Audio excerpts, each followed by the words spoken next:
Hello students. तो इसके पहले क्लास में हम लोगों ने देखा था कि सर्कुलर डिस्क है तो उसका सेंटर ऑफ मास का फॉर्मूला क्या होता है और उससे रिलेटेड हमने न्यूमेरिकल्स भी देखे थे कि कितने टाइप्स के वेरिएशन होता है। तो मैंने इस केस में बताया था कि सर्कुलर डिस्क के लिए एक्स यू एम जो होता है वो क्या होता है 2r/3 alpha into sine alpha, और YCOM जो होता है वो क्या होता है 2r/3 alpha into 1 minus cos alpha, यही होता है ना। और लास्ट में एक न्यूमेरिकल मैंने बताया था, देखो यहाँ अल्फा इक्वल टू, तो वहां शायद मैंने मिस्टेक कर दिया था, यहाँ 3 पाई ही लिख दिया था 3 पाई, तो इसको आप करेक्ट कर लेना। ये फार्मूला मैंने ये बताया था कि क्या होगा, इसको आपको क्या करना है, याद रखना। इसके बाद जो अगला जो टाइप है वो क्या है, centre of mass of rectangular plate. जैसे मान लो कि ये बोर्ड है और बोर्ड का सेंटर ऑफ मास कोई पूछे कि कहाँ लाई करेगा, तो ऑफ कोर्स इसके सेंटर में बताएगा।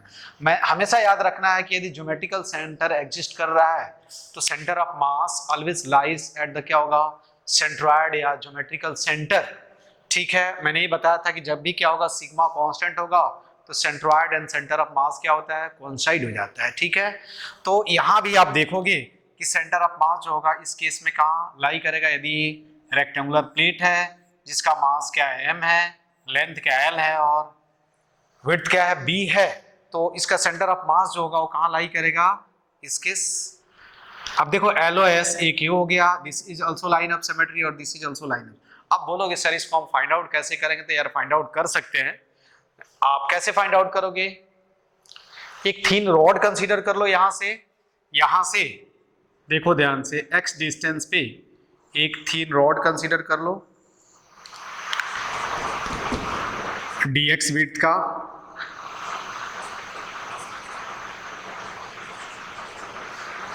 तो इसका सेंटर ऑफ मास ऑब्वियसली क्या होगा, इसके मिड पॉइंट पे लाई करेगा, आपको मैंने अभी बताया था। तो यहां देखो इसका सेंटर ऑफ मास यदि आपको कैलकुलेट करना है तो XCOM इज इक्वल टू क्या होता है, मैंने बताया था कि x dm इंटीग्रेशन क्या होगा dm, da को क्या लिख सकते हो, देखो यहां से x एज इट इज रहेगा, dm कितना हो जाएगा, dm इज इक्वल टू क्या होगा, सिग्मा इंटू क्या हो जाएगा, da हो जाएगा, डिवाइडेड बाई क्या हो जाएगा, सिग्मा इंटू da। इसको कैंसिल कर दोगे तो ये क्या हो जाएगा, देखो XCOM इज इक्वल टू क्या होगा, XDA अपॉन क्या हो जाएगा, DA। देखो ये कब, जब सिग्मा क्या होगा, कांस्टेंट होगा। सिग्मा यदि कांस्टेंट हो जाए तो किसी भी कांस्टेंट क्वांटिटी को हम इंटीग्रेशन साइन से क्या कर सकते हैं, बाहर लिख सकते हैं। तो ये तभी हम यूज करेंगे, कब यूज करेंगे, जब सिग्मा क्या हो जाए, कांस्टेंट हो जाए। ऐसे भी आप लिख सकते हो। यहां से आप क्या करोगे, सेंटर ऑफ मास जो होगा, आप यही क्या होता है, सेंट्रॉइड और सेंटर ऑफ मास दोनों का क्या होगा, फॉर्मूला सेम होता है। कब, जब सिग्मा क्या हो जाए, कांस्टेंट हो जाए, जैसा कि मैंने बताया था। यहां से आप लिख सकते हो XCOM is equal to DA क्या हो जाएगा, देखो तो Y, देखो तो DA कितना होगा, x b dx अब 0 to L क्या होगा, b dx 0 to L, यही होगा ना। तो उसके बाद आप देख सकते हो यहाँ से b कैंसिल हो जाएगा, ऊपर का b कैंसिल हो जाएगा, b upon b integration x dx 0 to L divided by क्या होगा, dx 0 to L, ये कैंसिल हो गया तो L²/2 into L I mean क्या हो जाएगा, L/2। ठीक है, तो XCOM जो हुआ वो क्या हो गया, L/2 आ गया। सिमिलरली हम लिख सकते हैं कि YCOM जो होगा वो कितना होगा, आप बता सकते हो यहां से क्या होगा, YCOM सिमिलरली, देखो यहां मैं लिख रहा हूं डायरेक्ट, सिमिलरली देखो YCOM इज इक्वल टू क्या होगा, YDM इंटीग्रेशन DM, इसको ये भी लिख सकते हैं सिग्मा YDA। अरे ये समझ में आया ना, मास कैसे लिखेंगे, DM इज इक्वल टू, यार तुमको मालूम है ना, यूनिट एरिया का मास मालूम है, तो इस एरिया DA एरिया का मास कितना हो जाएगा, तो सिग्मा इंटू देखो तो d m is equal to sigma into क्या हो जाएगा, डी ए हो जाएगा। यहाँ वैल्यू रख दोगे और sigma D A, again sigma constant है तो ये बाहर ले लेंगे और ये कैंसिल हो जाएगा, तो वाई डी ए अपॉन क्या हो जाएगा, इंटीग्रेशन डी ए, और इसको जब सिंप्लीफाई करोगे तो again y c u m is equal to क्या हो जाएगा, बी बाई क्या हो जाएगा, 2 आ जाएगा। ठीक है, तो रेक्टेंगुलर प्लेट का कब L/2 और B/2 याद रखना है कि जो सेंटर ऑफ मास जो होगा वो ज्योमेट्रिकल सेंटर पे तभी लाई करेगा जब सरफेस मास डेंसिटी जो होगा वो क्या होगा, कांस्टेंट होगा, आई मीन सिग्मा क्या हो जाएगा, कांस्टेंट होगा। तो इसलिए सेंटर ऑफ मास क्या होगा, L/2 और क्या हो जाएगा, B/2 पे क्या होगा, लाई करेगा। ठीक है, ये याद रखना है आपको। यदि ये स्क्वायर प्लेट होगा तो सेंटर ऑफ मास कहाँ लाई करेगा, A/2 पे। ठीक है, तो वहां भी हम क्या लिख सकते हैं, सब मैं 1 बाय 1 बता देता हूं। सेंटर ऑफ मास, अगला पॉइंट क्या है, calculation of centre of mass of square plate, square plate. ठीक है, देखो क्या है, कोई एक स्क्वायर प्लेट है, इसका सेंटर ऑफ मास निकालना है। यही क्या है, स्क्वायर प्लेट है, इसका ए लेंथ ए हो गया, ये भी लेंथ क्या है, एज लेंथ ए है, इसका मास क्या है, एम है, और sigma upon m a square is equal to क्या है, कांस्टेंट है, आई मीन डी। ठीक है, तो बाई मिस्टेक से या सिमेट्री से हम बोल सकते हैं कि सेंटर ऑफ मास जो होगा क्या होगा, एक्सिस ऑफ सिमेट्री पे या लाइन ऑफ सिमेट्री। ये देखो यही क्या होगा, एक्सिस ऑफ सिमेट्री होगा ना, या एक्सिस ऑफ क्या होगा, स्क्वायर पे क्या होगा, या सेंटर ऑफ सिमेट्री पे। थे देखो एक बोल सकते हैं this is also line of symmetry, this is also क्या होगा, लाइन ऑफ सिमेट्री, और एक ही भी होगा लाइन ऑफ सिमेट्री। तो सेंटर ऑफ मास जो होगा वो कहाँ लाई करेगा, यहाँ लाई करेगा, और इसका कोऑर्डिनेट क्या होगा, A/2 कॉमा क्या हो जाएगा, A/2। ठीक है, तो इस केस में सेंटर ऑफ मास जो होगा स्क्वायर प्लेट के लिए कहाँ, A/2 और A/2 पे क्या होगा, लाई करेगा। ठीक है, अगला जो टाइप है इसमें सेंटर ऑफ मास का कि calculation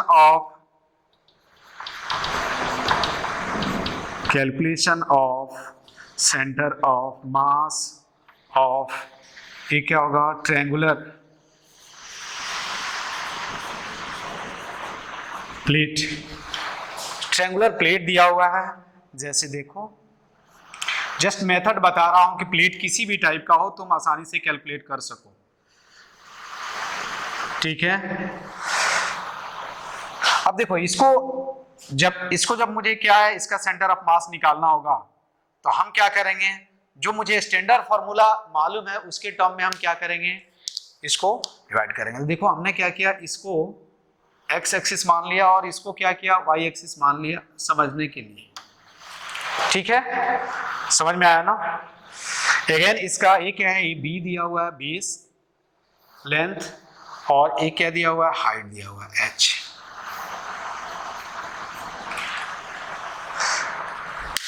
of course centre of मास जो होगा इधर लाई करेगा। देखो यहां से एक्स डिस्टेंस पे, ठीक है, एक dx विड्थ का हमने रेक्टेंगल कंसीडर किया, ये dx विड्थ हो गया, इसका मास जो है वो क्या है, dm है।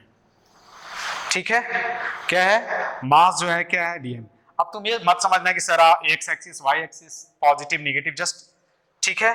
तो इसका सेंटर ऑफ मास का वाई कोऑर्डिनेट जो होगा वो कहाँ, यहाँ लाई करेगा यहाँ, यही होगा ना। इसका सेंटर ऑफ मास COM यहाँ लाई करेगा, किसका, इस रेक्टेंगल का।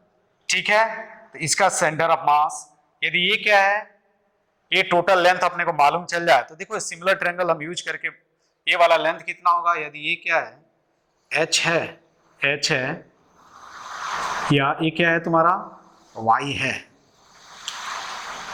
ठीक है, ये टोटल क्या हो गया, y हो गया। तो तुम यहाँ क्या लिख सकते हो, इस रेक्टेंगल का सेंटर ऑफ मास क्या होगा, x, सेंटर ऑफ मास का x कोऑर्डिनेट, आई मीन लिखें और उसको इंटीग्रेट करते क्या लिख सकते हैं, x dm integration again dm, ठीक है।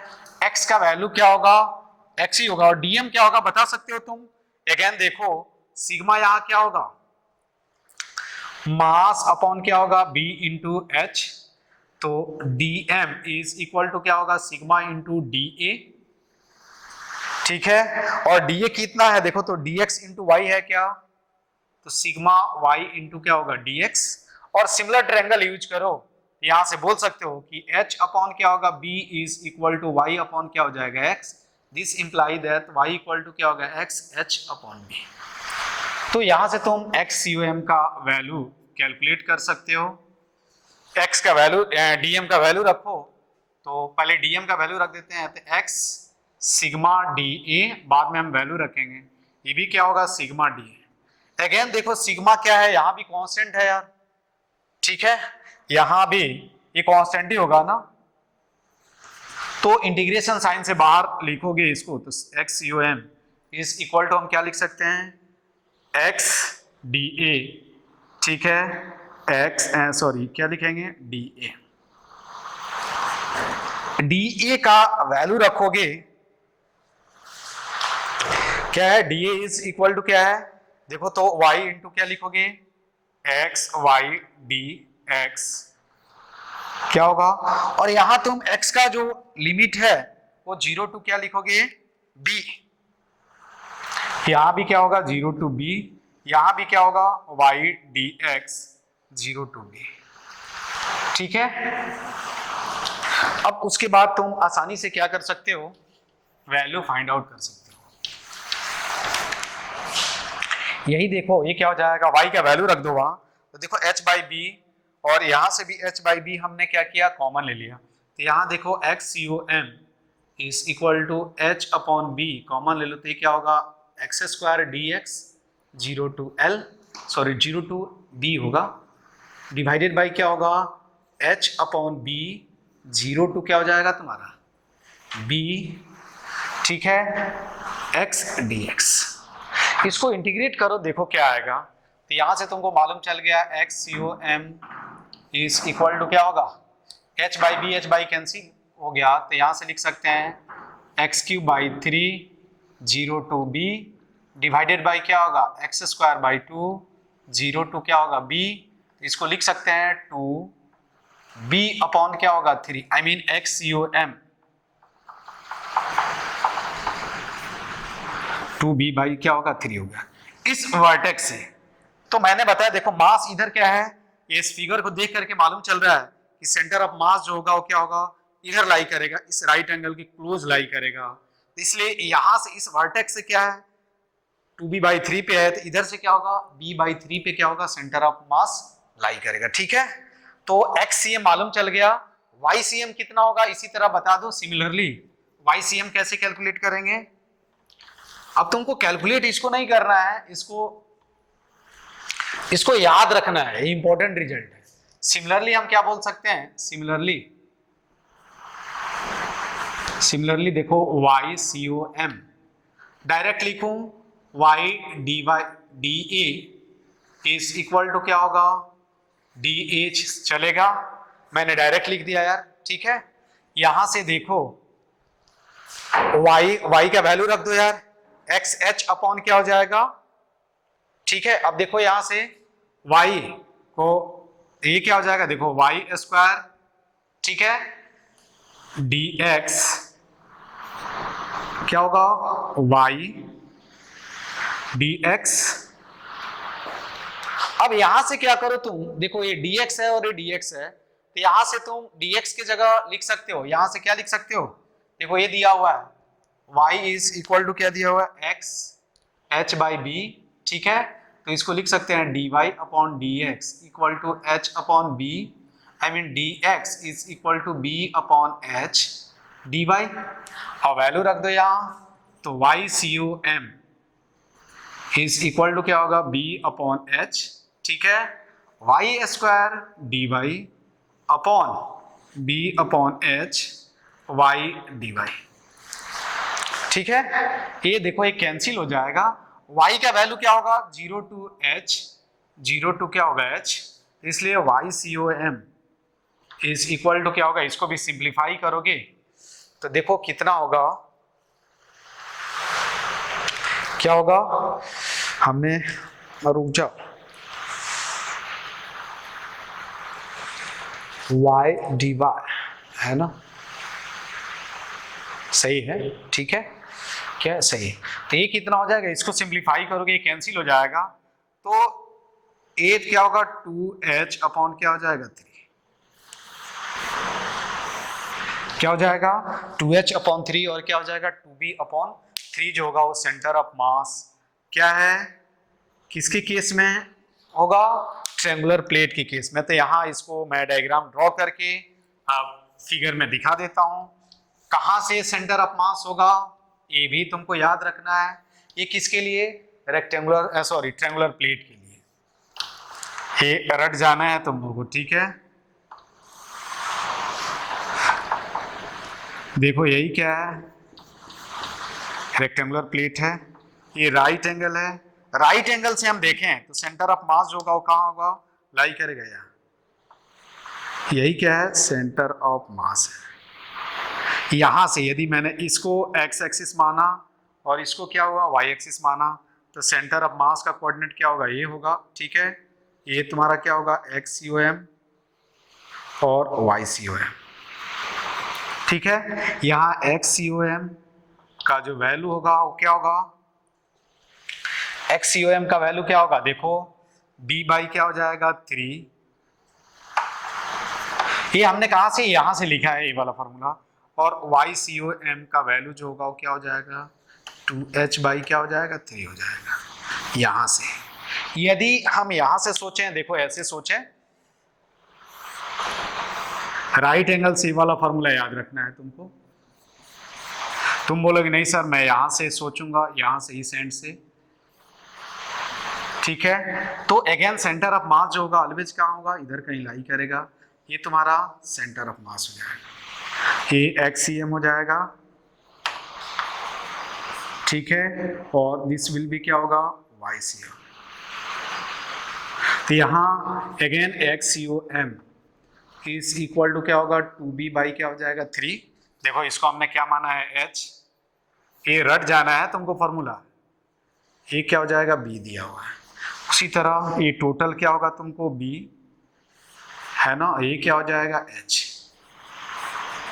ठीक है। तो ये 2b अपॉन क्या होगा 3h, और यही होगा ना यार, हाँ 2b अपॉन 3, और YCOM इज इक्वल टू क्या होगा h बाई क्या हो जाएगा 3 हो जाएगा, नहीं 2h h बाई 3, ठीक है, हमने गलत लिख दिया क्या, h बाई 3 आना चाहिए ना, 2h बाई 3 कैसे आ रहा है, h बाई 3 आना चाहिए ना, हमने कोई मिस्टेक किया क्या,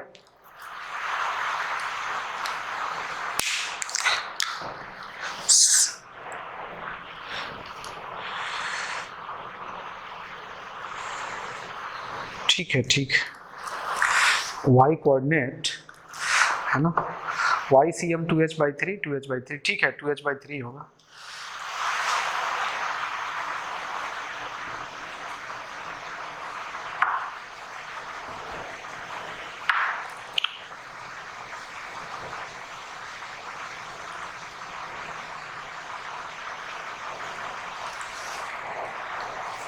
ठीक है।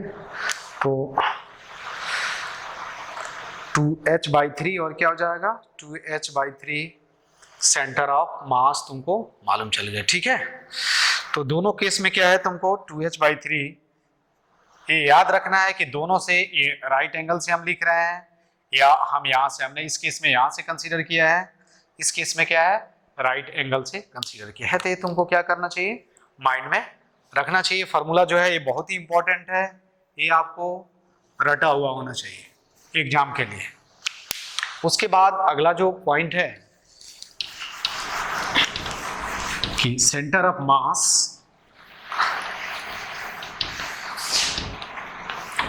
ऑफ ए क्या होगा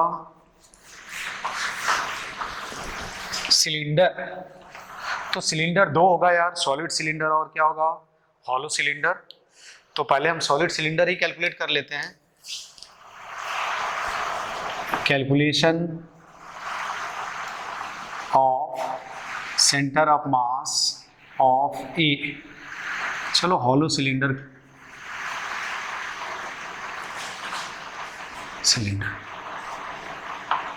of uniform surface mass density.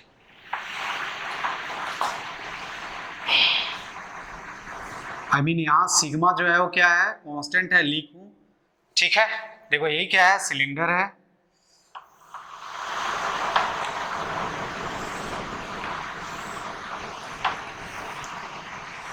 यही दिस इज एक्सिस। तो यहाँ तुम बता सकते हो कि सेंटर ऑफ मास जो होगा बाई सिमेट्री से क्या होगा, इसके एक्सिस पे लाई करेगा, यही एक्सिस है। और इसमें कुछ सोचना नहीं है यार, ठीक है। यही क्या है, इसका लेंथ क्या है, इसका हाइट जो है वो क्या है, h है, इसका रेडियस दिया हुआ है वो क्या दिया हुआ है, l दिया हुआ है, ठीक है। इसको इसका सेंटर ऑफ मास कैलकुलेट करने के लिए हम क्या करेंगे कि एक डिफरेंशियल रिंग में हम क्या करेंगे, इसको डिवाइड करेंगे मैनी डिफरेंशियल रिंग में, और यहां से हम मानेंगे कि वन सच रिंग जो है वो क्या है, एक डिफरेंशियल रिंग हमने मान लिया, ठीक है। समझ में आया ना, ये रिंग, ये जो हाइट है वो क्या है, y है, और इसका विड्थ जो है वो क्या है, dy। तो बाई सिमेट्री इसका सेंटर ऑफ मास, देखो हम बोल सकते हैं कि बाई सिमेट्री, इसी को हमने y एक्सिस मान लिया और इसको क्या मान लिया, x एक्सिस। तो by symmetry centre of mass lies on क्या होगा, लाइज ऑन क्या होगा, y एक्सिस, ठीक है। हेंस क्या होगा, XCOM will be 0, YCOM will be also क्या होगा, 0। सॉरी, YCOM 0 नहीं होगा यार, ZCOM 0 होगा, जेड कोऑर्डिनेट ऑफ सेंटर। तो यहां से YCOM कैलकुलेट करना है, YCOM तो फॉर्मूला वही है यार, YDM, ठीक है, इंटीग्रेशन DM, बस यही फॉर्मूला है, दूसरा कुछ फॉर्मूला नहीं, हार्ड एंड फास्ट रूल नहीं है कोई। अब देखो इसका, यहां देखो सिग्मा लिखोगे, यदि इसका मास क्या है, m है, तो सिग्मा इक्वल टू क्या होगा, मास अपॉन एरिया, और एरिया क्या होगा, 2 पाई r इंटू क्या हो जाएगा, r इंटू h, ठीक है। इसका a रेडियस r है, हमने इसको r लिखना चाहिए, सॉरी कैपिटल R। इसका एरिया क्या होगा बता सकते हो, तो देखो DA is equal to, I mean इसका एरिया DA होगा, इसका हमने एरिया DA मान लिया, तो DA इक्वल टू क्या होगा, देखो तो 2 पाई r इंटू क्या हो जाएगा, dy, तो DM इज इक्वल टू, ऐसे भी लिख सकते हो, सिग्मा इंटू क्या हो जाएगा, DA। सिग्मा अगेन कांस्टेंट है तो डायरेक्ट मैं लिख सकता हूं, देखो YCOM इज इक्वल टू क्या लिख सकता हूं, YDA। या इतना कैलकुलेट करने की जरूरत नहीं है, लेकिन चलो तुम लोग बोल रहे हो तो हम कैलकुलेट कर लेते हैं, नहीं तो ऐसे भी कैलकुलेट करने की जरूरत नहीं है। तुम बाई सिमेट्री बोल सकते हो कि सेंटर ऑफ मास जो होगा यहां से h/2 पे क्या होगा, लाई करेगा। देखते हैं h/2, शायद h/2 ही होगा या h/3 हो रहा है, देखते हैं, ठीक है।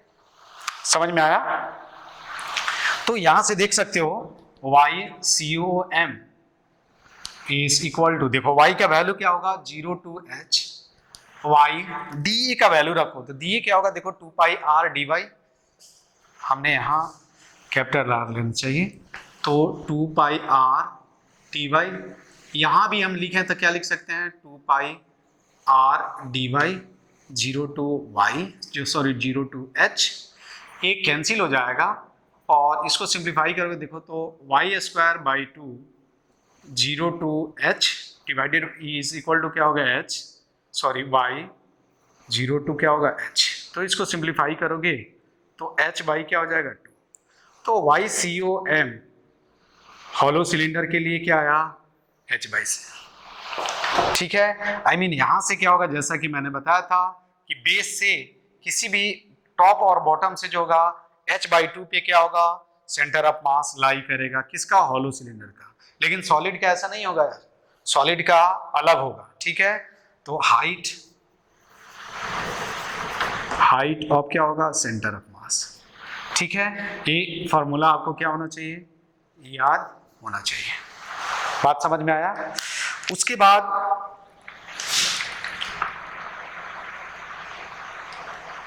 सॉलिड सिलेंडर का भी देखोगे तो सॉलिड सिलेंडर का क्या होगा तुम बता सकते हो, क्या कंसीडर करेंगे इसको यार, तुम बताओ। सॉलिड के लिए हम, ये तो हॉलो के लिए क्या होगा तुम्हारा, रिंग हो गया। सॉलिड के लिए क्या होगा, डिस्क होगा। तो डिस्क का भी सेंटर ऑफ मास, तो बाई सिमेट्री हम बोल सकते हैं कि सॉलिड के लिए भी क्या होगा, सेंटर ऑफ मास जो होगा वो कहां लाई करेगा, h/2 पे ही लाई करेगा, ठीक है। तो यहां लिख देता हूं और तुम उसको कैलकुलेट भी कर सकते हो। कोन के केस में अलग अलग होता है, इसमें दोनों में क्या होगा, सेम ही रहेगा। आई मीन आइदर क्या होगा, सॉलिड सिलेंडर हो या हॉलो सिलेंडर हो, दोनों केस में क्या होगा। तो यहां मैं लिख देता हूं सॉलिड सिलेंडर। अब मैं ये कैलकुलेट नहीं करूंगा, तुमको खुद से मैं डायरेक्ट लिख दूंगा। जैसे अभी मैंने बताया ये सॉलिड सिलेंडर है, ठीक है। ये दिस इज एक्सिस, यहां भी हम बोल सकते हैं एक्सिस ऑफ क्या है, एक्सिस ऑफ सिमेट्री भी बोल सकते हैं, और ये भी होगा एक्सिस ऑफ सिमेट्री यार, ऐसे नहीं, एक्सिस ऑफ सिमेट्री और एक्सिस ऑफ सिलेंडर। अगेन ये वाला जो हाइट है उसका क्या h दिया हुआ है, इसका रेडियस हमने r मान लिया। अब यहाँ मुझे सेंटर ऑफ मास लोकेट करना है। अगेन हम बोल सकते हैं कि यदि मैं इसको y एक्सिस मान लिया, इसको x एक्सिस मान लिया, तो XCOM 0, YCOM भी क्या हो जाएगा, नॉट 0, ZCOM क्या होगा, 0 होगा, ठीक है। अब YCM कैलकुलेट करने के लिए अगेन हम क्या करेंगे, यहां से y डिस्टेंस पे एक dy विड्थ का अब हम क्या कंसीडर करेंगे, डिस्क कंसीडर करेंगे, क्या, डिस्क, ठीक है। एक हमने क्या कंसीडर किया, डिस्क। इसका मास जो होगा, थोड़ा सा इसको ऐसे कंसीडर करें कि आपको दिखे कि ये डिस्क है। अगेन यहां इसको कैलकुलेट करोगे तो देखो क्या होगा, इस केस में YCOM इक्वल टू क्या होगा, dm. अब यहां क्या है, वॉल्यूम मास डेंसिटी डिफाइन करेंगे, क्योंकि मास क्या है, थ्रू आउट है। तो वॉल्यूम मास डेंसिटी को हम क्या चीज से, रो से डिफाइन करते हैं। ये क्या होता है, मास अपॉन क्या होता है, वॉल्यूम, ठीक है। वॉल्यूम मास डेंसिटी, ठीक है। तो यहां क्या हो जाएगा, m upon pi r square क्या हो जाएगा, h। अब यदि ये कांस्टेंट होगा तो हम ये वाला फॉर्मूला याद कर रखेंगे। देखो मैं बता रहा हूं, तो इसको हम क्या लिख सकते हैं, रो dv लिख सकते हैं। अरे इसका मास, इसका वॉल्यूम क्या होगा, dv होगा, तो हम लिख सकते हैं यहां dm is equal to rho into dv लिख सकते हैं, सही है क्या। अब यहां वैल्यू रखो तो ये क्या हो जाएगा, रो y dv क्या होगा, रो dv। रो सेम है, कांस्टेंट है, तो बाहर लिख सकते हैं, तो इसको लिख सकते हैं y dv इंटीग्रेशन क्या होगा, dv। और इसको आप कैलकुलेट कर लो, ठीक है। अब dv इसका वॉल्यूम निकाल सकते हो ना यार, इसका वॉल्यूम कितना होगा, dv इक्वल टू हम लिख सकते हैं पाई r स्क्वायर dy लिख सकते हैं। यहां वैल्यू रख दो तो देखो YCOM इज इक्वल टू क्या होगा, 0 to h pi r square y dy। यहां भी लिखो, क्या लिखोगे, पाई r square dy 0 to h। Again ये कैंसिल हो जाएगा, देखो y square dy 0 to h, और यहां भी लिखोगे dy 0 to h। इसको सिंप्लीफाई करोगे तो क्या हो जाएगा, h/2 हो जाएगा। तो सॉलिड सिलेंडर या हॉलो सिलेंडर होगा, हर के केस में क्या होगा, सेंटर ऑफ मास जो होगा वो यहां से क्या होगा, h/2 पे क्या होगा, लाई करेगा। ठीक है, तो आज के क्लास में बस इतना ही। कल इसके बाद वाले क्लास में हम क्या देखेंगे कि सॉलिड कोन का, हॉलो कोन का सेंटर ऑफ मास कैसे कैलकुलेट करते हैं, solid sphere, solid hemisphere and hollow hemisphere का सेंटर ऑफ मास कैसे हम कैलकुलेट करते हैं, उसको हम देखेंगे। और बाद में लास्ट में एक पेज, एक 5 मिनट में समराइज करके एक जगह स्टैंडर्ड रिजल्ट लिख दूंगा, जो आपको हमेशा क्या करना है, रटते रहना है। ठीक है, कि याद हो जाए। तो आज की क्लास में बस इतना ही। Okay, thank you.